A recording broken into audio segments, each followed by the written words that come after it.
지구상에는 많은 생명이 있죠. 그 생명들의 주로 삶의 목적은 무엇인가, 이것을 우리가 생각해 보죠.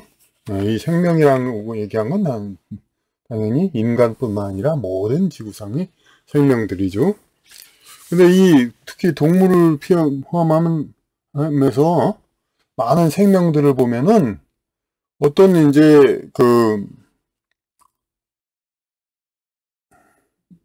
이렇게 인간이 아니라 하여튼 아까 어떤 송체가 있으면은 많은 이제 새끼 개체들이 있습니다. 이 개체들이 있는데 많은 어떤 개체들이 성체가 되기 전에 죽습니다. 그리고 성체가 되는 것은 극히 일부고, 그 일부가 이제 다시 많은 알이나 새끼를 낳아서 많은 이제 성장 과정의 생명들을 지구상에 퍼뜨려냅니다. 그리고 이제 이 성장 결국은 이렇게 보면은 이 완전히 다 큰 생명은 이 생명들 자기 개체들을 복제해서 만들어내는 거, 이런 거에 자기 생을 바칩니다. 그러니까 어떤 이제 성체의 어떤 존재란 이유 자체가 바로 이 어린 개체들을 길러내는 거. 물론 하다못해 인간도 많은 사람들은 그렇게 얘기하기도 합니다. 이제 일단 결혼하고 나서 부모는 이제 이세를 위한 모든 삶을 다 바친다, 인생을 바친다, 그렇게 얘기합니다. 하물며 많은 이제 동물들은 게다가 이제 많은 생명들이 중노에 죽기도, 인간도 이제 오히려 근대사회 이전에는 많은 생명들이 이제 성장하기 전에 세상을 떠나기도 했고, 심지어 이제 동물 그 자체가 그런 것도 있죠. 무슨 곰뱅이, 매미, 하루살이 같은 것들은 애벌레로 수년을 살다가 단 몇 개월 성충을 해서 그야말로 여기서는 단적으로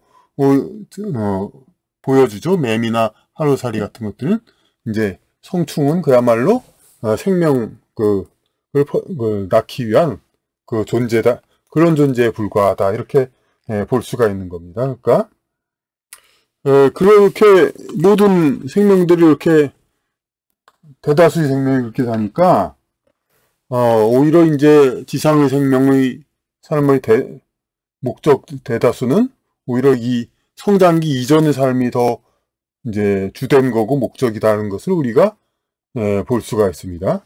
그런 의미로 보면은 우리가 이제 가축을 길러서 이제 잡아먹는 거, 이런 거에 대해서도 우리는 다시 볼 수가 있습니다.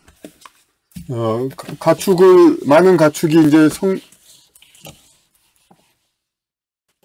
돼지를 예로 들면은 이렇게 해서 불과 3개월 정도 되면은 자라면은 곧바로 식육으로 되죠. 그러니까 이러니까 성장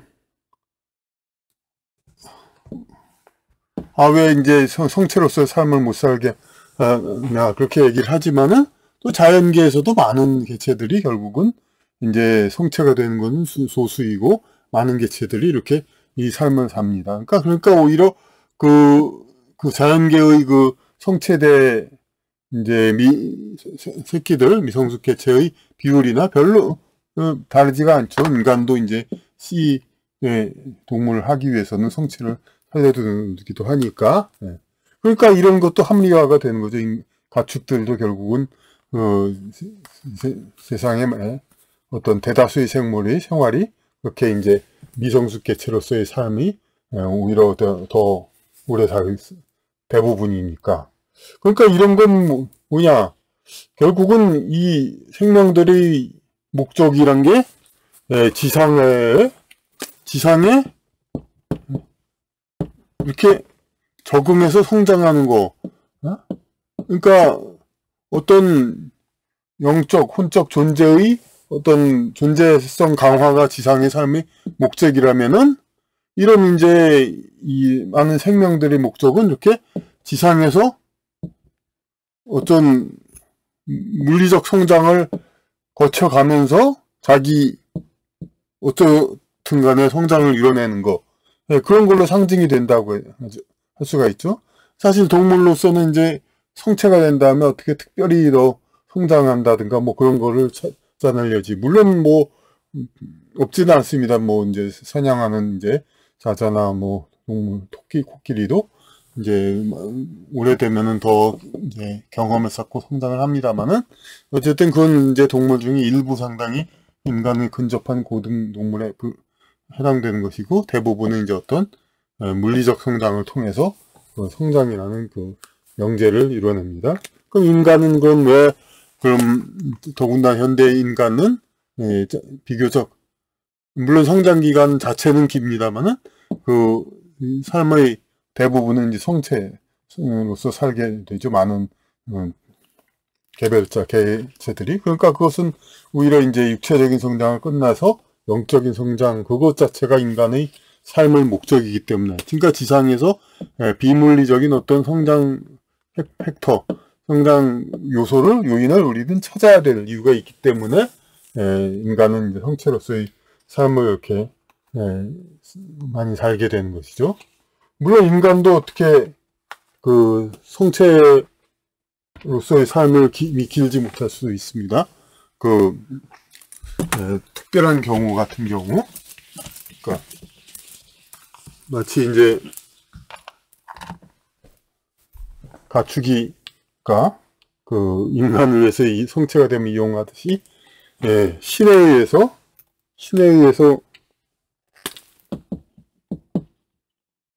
전쟁이라든지 그런 일이 일어나면은 많은 이제 젊은 목숨들이 이제 바쳐지죠. 이제 이렇게 신에게. 그렇게 가지고 지구상의 영혼 세력들, 이 세력과 이 세력이 서로 싸우는 데 있어서 어떤 영혼 그룹, 어떤 집단이 더 신의 목적에 부합되는가, 이것을 이제 신이 가늠해가지고 더 이제 지상의 어떤 가치보다는 어떤 집단의과 그런 자신의 그 영적 집단의 그 문화적 존재 가치, 이것을 어디서 더 중히 여기느냐, 개체의 지상에서의 물리적인 삶보다 그런 정신이 더 강한 쪽이, 그런 민족이 이제 승리하게 만들죠. 신은 그렇게 해가지고 그런데 그 과정에서는 어쨌든 간에 지구상의 물리적 성장에서 이제 겨우 성장에 이른 그러한 목숨들을 이제 이렇게 그 도구로 쓰는 것이죠. 그 전쟁이 많이 일어나지 않는다 하더라도 이제 이런 그 특히나 젊은 목숨의 그런 문제는 이제 어떤 상당한 계기를 만들기도 합니다. 이제 세월호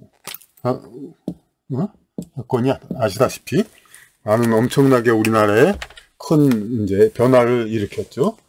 마찬가지로 그 지금 세월호하고 비견되는 게 뭡니까? 이태원 그 사건인데, 이것은 이제 큰 영향을 미친 사건, 일은 분명한데 젊은 목숨들을 많이 바침으로써 그런데 반드시 이제 그런 세월호와 같은 그런 방향의 것은 아닐 가능성도 많습니다.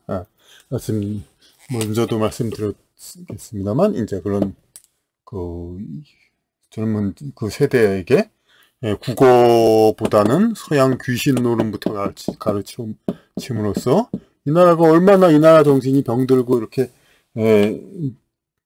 타락했는가. 세계적으로도 보면 아니 남의 나라 귀신, 서양 귀신 노름 그런 걸로 인해서 이렇게 그 나라 사람들이 희생됐다는 거, 이 얼마나 이제 망신스럽죠. 이제 그 나라의 고유 일도 전통적인 일도 아니고 그런 것에 이렇게 그 정작 종주국인 서양 그런 데서는 그렇게 광란의 그런 일이 일어나지도 않는데, 근데 하여튼 이것은 우리 민족의 어떤 정체성, 정신을 어떤 되살리거나 그걸 살리는데 그런데 큰 역할을 할 수도 있고, 하여튼 중요한 일로서 우리가 잊지 말아야 할 것은 맞습니다. 그러니까 잊지 말아야 하고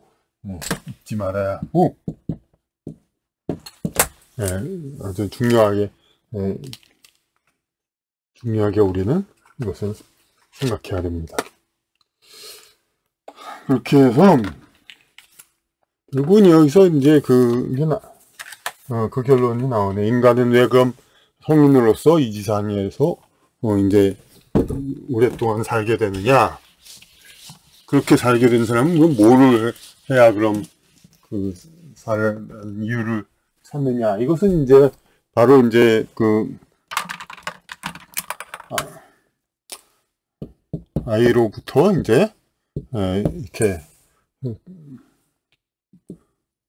육체적 성장만 해서 소인이 돼가지고, 그러니까 더 이상 인간의 어떤 그 정신적 성장을 추구하지 않는 존재. 이렇게로는 이제 삶의 의미가 없다. 그러니까 아이자가 커서 이제 인간이 되면요. 인간인데 인인데 소인이죠. 근데 그게 아니라 군자가 되면은 다시 아이와 같은 존재.